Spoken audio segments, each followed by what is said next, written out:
Hey everybody, welcome back to the channel. Today I'm doing a tutorial video of a new series I decided to come up with called the How to Play series. What this does is so basically I'll be giving you guys a brief tutorial of how to play the decks that I've presented on my deck profiles, just to add some variety to my channel, and also just to, give you guys some pointers. And I gotta thank Royal Vanguard Raiouza. Hopefully I didn't butcher your name too badly. But shoutouts to you, buddy. So thank you for giving me this idea, and yeah, let's get started. I know you asked me how to play the Critias engine of Lair of Darkness, so for everyone else, this is just for you guys, so hopefully you guys will enjoy this. Alright, so let me go and shuffle up my deck here. I've already power shuffled this earlier and tested this before I got home actually today, so yeah. So, of course, I'm going to have the zones kind of go flip backwards to you guys. So, whatever I draw and see in my hand, I'm going to line it up to where, you guys can see, what cards are what, and where to actually, go from there. So, anyway, let's start off with what our hand looks like. Okay, this looks promising. So, let's say we were going to go first, alright? And we had an opponent who, let's say, just for the sake of things, let's say we were up against Gokis, but we want to go first, because, we don't want to lose to Gokis and they're going to go first. So basically this is what our hand looks like. We got Monster Reborn. Now I'm surprised we got that pretty early. A Fang of Critias, Tour Guide, Allure, and Darkest Diabolos. So where do we go from here? Well, there's a lot of things you can do from here actually. So let's start off by normal summoning or Tour Guide, alright? And we'll go ahead and use her special ability to special summon Lilith. Alright. So we got two dark monsters, and they're both fiend types. Now, I could instantly go into Wee Witch's Apprentice if I wanted to, but do we want to right now? Well, here's the thing. Lilith can still use her tributing effect, even though her effects are negated due to tour guides. As long as it comes with cost, you can still use the effect, but you just can't search out the traps. So we're going to go ahead and use her special ability to go ahead and tribute off our tour guide, so we'll pretend the graveyard is actually on this side. So, alright, so that's it for Tour Guide. So we tribute for cost, and since it was a monster we controlled, we can now freely special summon Darkest Diabolos. Alright, now, where do we go next? Okay, well, now we can link summon for Wee Witch's Apprentice. So note that we haven't had a Lair of Darkness out yet on the field. So, that's pretty good. We'll put the deck down here. Okay, so that's pretty good. Actually, we'll put it over here, because, again, I'm going backwards here. So, what next? Okay, so now all our dark monsters gain 500 attack and defense points. That's good. Let's go ahead and set our Monster Reborn and Fang of Critias down just in case, and go ahead and proceed to activate Allure of Darkness. Next, we draw two cards. Okay, this will work. We have two choices. We got Skarm and Arima. Well, we already have a Lilith in the graveyard, which we can easily bring back later on. So, let's go and pitch Skarm. Alright. Next, you discard Arima to search out your Lair of Darkness. And yeah, that's pretty much where we go from there. Activate your lair. Now everything on the field will become dark. Just know, like I said, as I mentioned in the deck profile, if Wee Witches is out, that means your opponent's monsters will get a power boost too, since they'll be dark as well. But again, that's kind of okay. We're going to be getting rid of it at one point or another. So for now that we can safely, how do I say it? Now that we still can safely activate these cards now, let's start with Monster Reborn. So what do we want to call back? Well, how about we can go with Darkest Diabolos again if you wanted to. So let's say we went with Darkest Diabolos. From there, we can pretty much just end our turn. We tributed at least one monster. So at the end phase, we produce one token. Okay, so that's not too bad. Or you can go this route. So let's go back. Let's go back again. Alright, so we haven't ended our turn yet, and we barely activate Monster Reborn. We have another option. We can go with Arima. Okay, so Arima's out instead. We can use his effect to tribute himself off to draw one card. Ooh, this will be perfect, because now we have a Mirror Force. There, you can activate Fang of Critias. Send that and the Mirror Force that's in your hand to bring out Mirror Force Dragon. because even though it's technically a light attribute, it's now a dark attribute, so it has a power boost. And if your opponent declares an attack or targets any one of these 2 cards, or actually any card on the field, it'll be an instant board wipe. So that's pretty good. That's actually a really good start. Let's backtrack one more time. The funny thing is, like, we would have brought out Lilith, searched out all 3 copies of Mirror Force, because we run 3 in the deck, and still be able to get Mirror Force Dragon. So that's still a good combo right there. But let's just say we didn't bring back Lilith, we did the Arima route, and yeah, that's it. We end the turn there. And at the end phase, since we tributed 2 monsters this time, we make 2 Torment tokens. So that's a really great start. So we could just end our turn right there, and do nothing else. So let's say your opponent's like kind of hesitant, because he knows if he targets any one of our cards, his strategy will go. So that means he's got to be extremely careful when he plays, because, yeah, that's bad. So let's go to turn 2. Is our draw. Okay, we got a Destrudo this time. But where do we go from here? We got Torment tokens. Can make another monster. We still got the Wee Witch's Apprentice. Pretty good. So what can we do from here? Well, how about this? Let's go ahead and pay... Let's see, I'm trying to think how I want to go about doing this.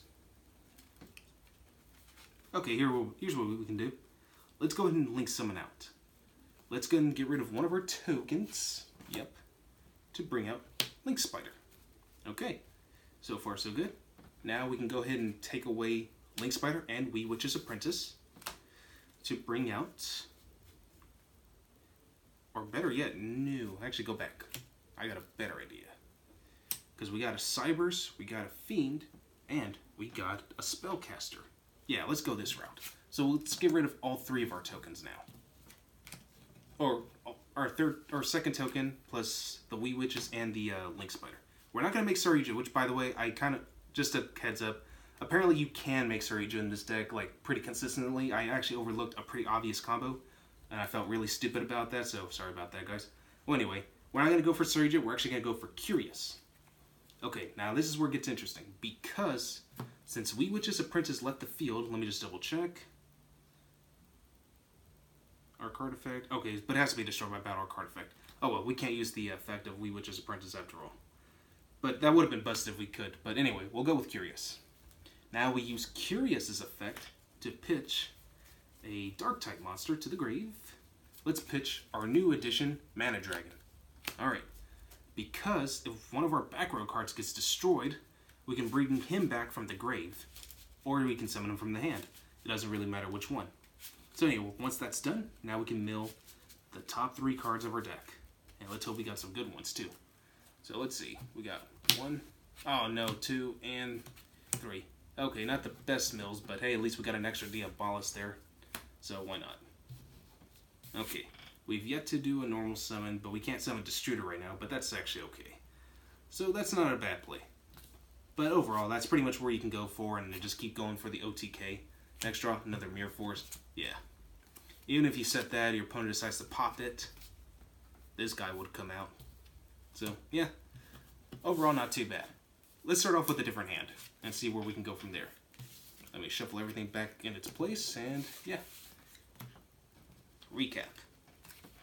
But yeah, that's a general idea of how to play the Darkest Diabolos Critias engine of the deck. So, yeah. So let's go on to a second game. This time we were forced to go second. Okay, that's not too bad. Now this time let's picture ourselves going up against Skystriker Trickstars. Where do you go from there? Okay. Well, I already mentioned that in the video of the deck profile. Like, if you were up against Gokis and you were forced to go second against them, they give you the Ibli. It really doesn't do anything because you could just tribute the Ibli away, you know. Because, like, everything, all the tributing effects here are cost. And that's a big issue. It's like, yeah, you can negate the after effect, you know, like the Surge, but, you know, either way, you still got to tribute something for cost, and you can bring out Darkest Diabolos after. So, like, that's why it's like Darkest Diabolos decks, like Goki's extra link board have very little effect on this, because like you can lock me out. It's not like we rely too heavily on the extra deck, you know. So that's why it's like a really excellent deck to really play against them, because like you can just keep disrupting them anyway, and then just kind of like gradually break their boards, because like the tributing effects don't target, and they don't destroy, so that's also another problem. So anyway, let's go off with a new hand. Let's see what we got. 1, 2, 3, 4, and 5. Okay, so this hand is not that bad. In fact, this hand's perfect. So this is what we got. And as I mentioned, we're going to be going second this time. So my opponent, let's say he went with a Skystriker Trickster deck. Okay. So, or better no, I take it back. Let's go back to Goki's. So he did the extra link board. He gave me Nibbly. Where do we go from here? Well, there's a lot of options you can go with. Okay, so we got an Armageddon Knight, Lair, Allure, Foolish, and Monster Gate. All excellent cards. So let's draw what we see. Oh, okay, that's pretty good. Heavy Storm Duster. Good bait card. So, where can we go? Okay, so here's what we're going to do next. First, he doesn't know I have Monster Gate, okay? So that's pretty obvious. We're going to activate our Lair of Darkness. If he decides not to negate it, then great. So we can bait him out. He's probably going to have, like, an Ash Blossom in his hand. We activate Foolish Barrel. He activates Ash Blossom. Okay, that's fine. That was a good bait card. We got 2 more options. But instead of playing Allure of Darkness recklessly, I suggest playing Armageddon Knight.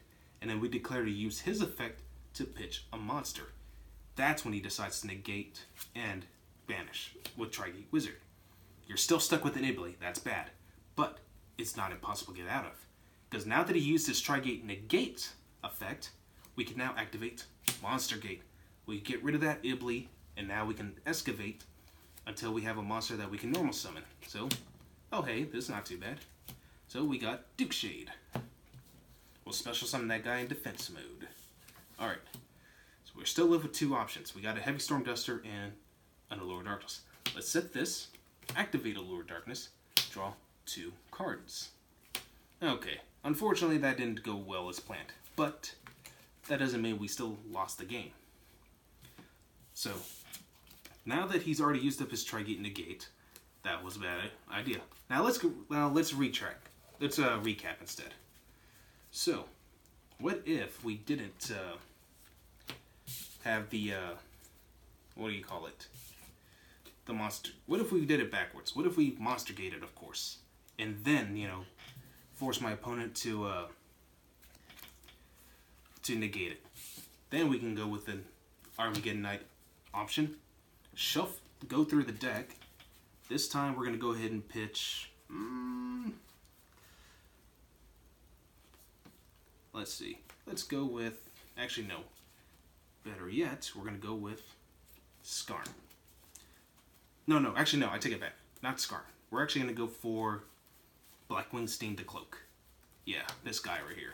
So, okay, this is where our recap. So, yeah. So, instead of, we bait out the opponent from using Tri-Gate, using the Monster Gate effect, but we still get to tribute for cost. So, even if you tribute off the Nibbly, that's fine. That's great. Because even that's going to be gone. So, now we can now safely bring out Blackwing Steam the Cloak. So, we're going to pitch him. Now, unfortunately, he still has the Nightmare Phoenix and the Cerberus out. Where can we go from there? Well, because we were tributing a monster that he gave us, now we're free to bring out Blackwing Steam the Cloak.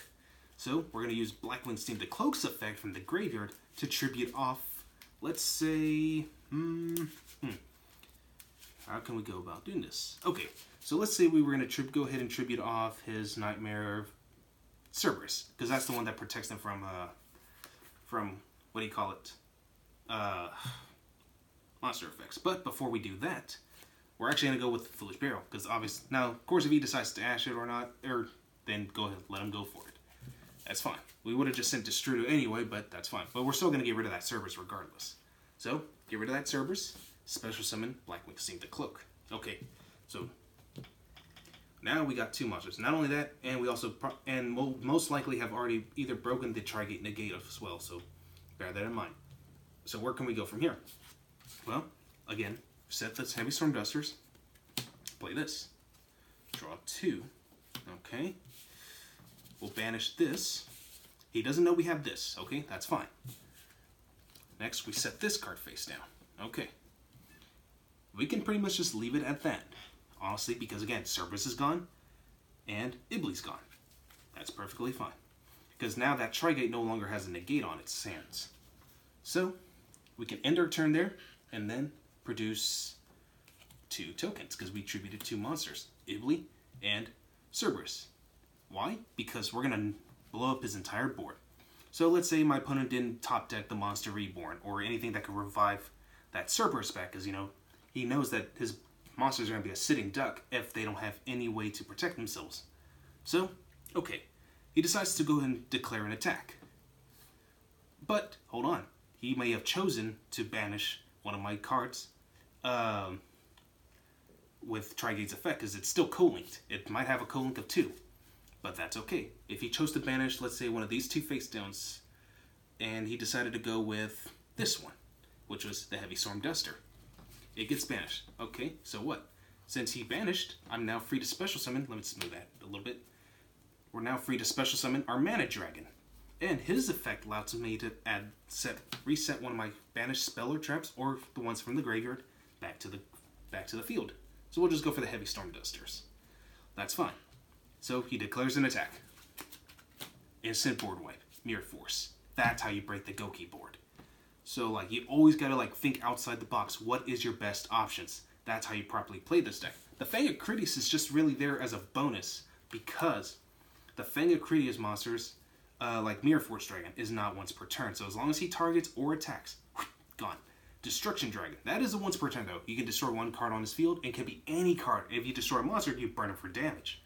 If it's Doom Fire's Dragon, you destroy all monsters on his field or in his hand, and you get to look at his entire hand, and send all the monsters in his hand with 1,500 or more attack points until after the 3rd standby phase on when he's summoned.